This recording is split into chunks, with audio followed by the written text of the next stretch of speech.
Our next speaker is Kurt Schmidt, Dynamic Balance and the Psychological Alpha Particle.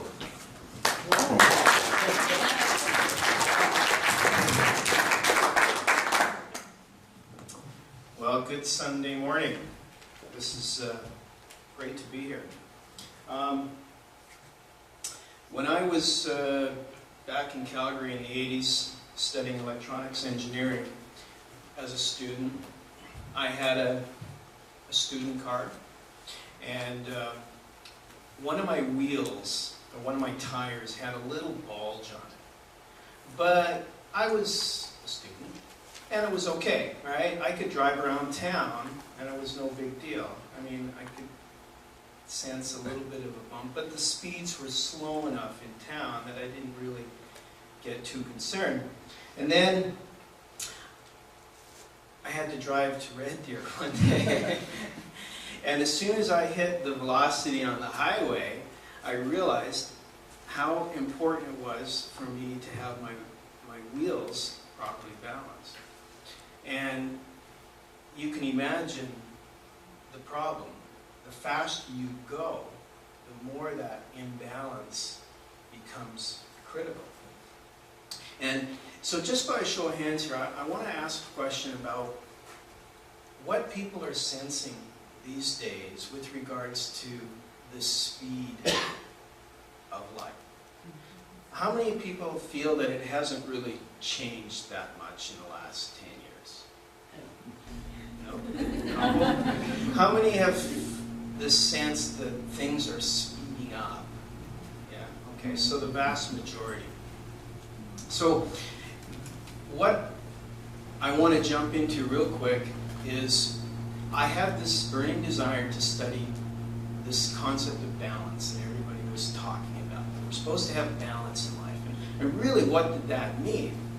So my little exploration of balance is what I'd like to talk to you about today. So the first thing that I learned was there's really two different types of balance. One is what we would call a static balance. A balance where we're not moving, right? And then there's other kind of balance, which is like the surfer. He's moving, but he's balanced.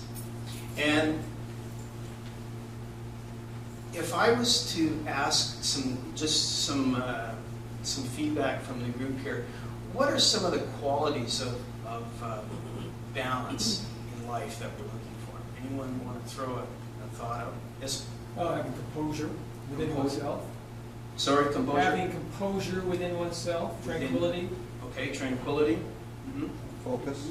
Left brain, right brain. Okay, left brain, a balance between the left brain and right brain. Focus. Focus. Work and family.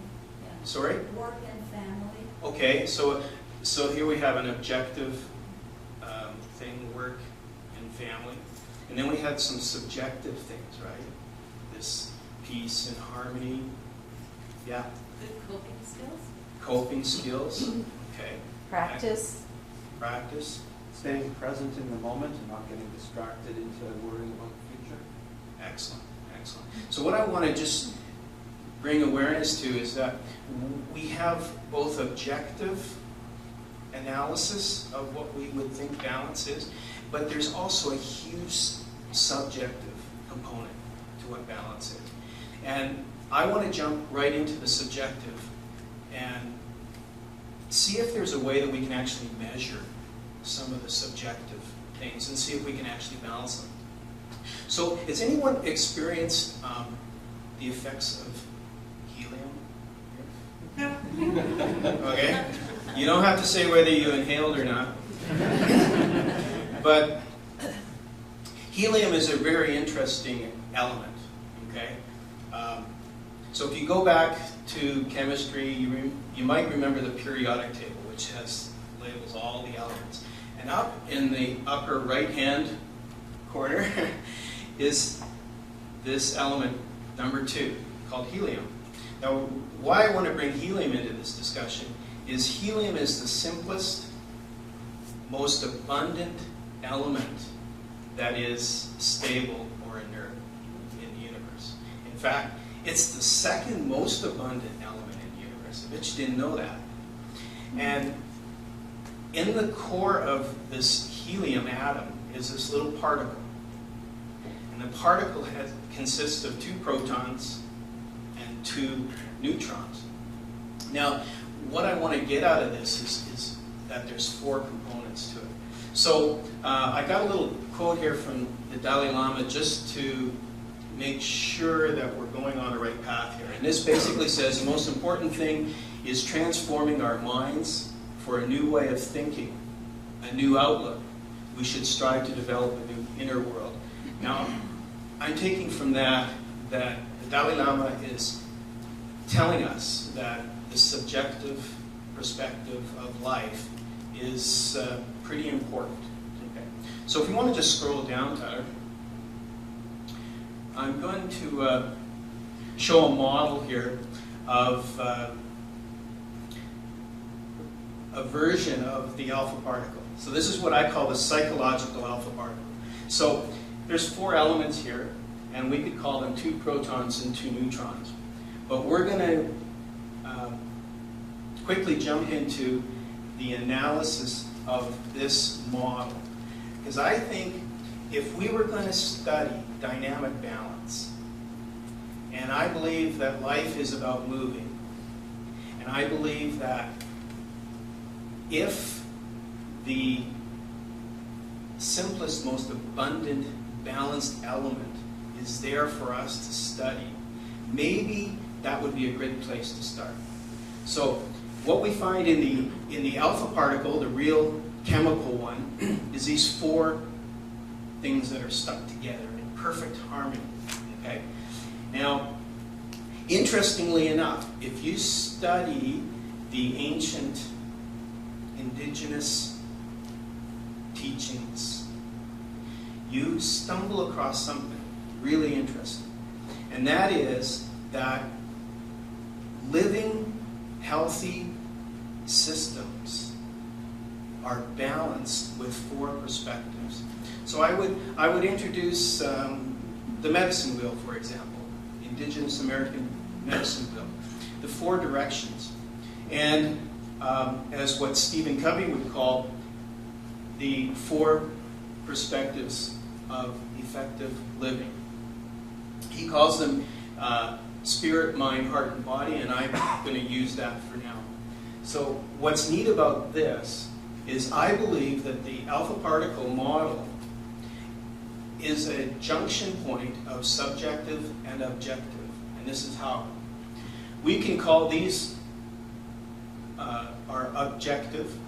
We can objectively look at these, but underneath we can start labeling all kinds of different subjective components.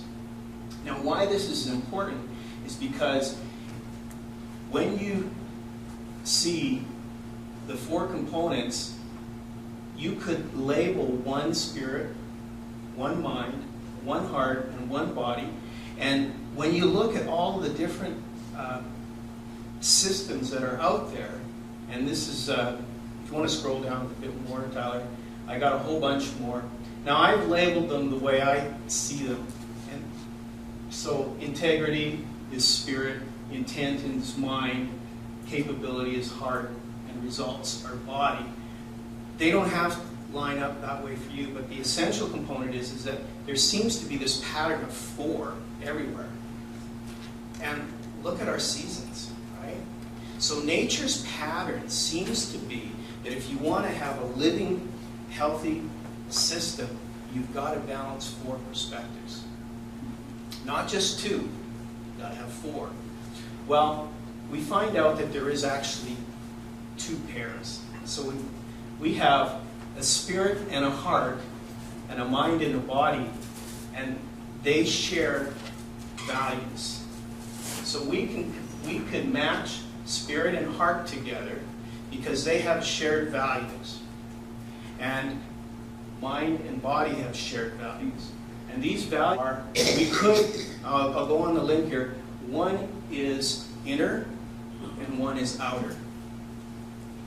Okay? So spirit and heart have inner values. and mind and body actually have outer values. Now, what's really interesting is if we go to the next PDF there.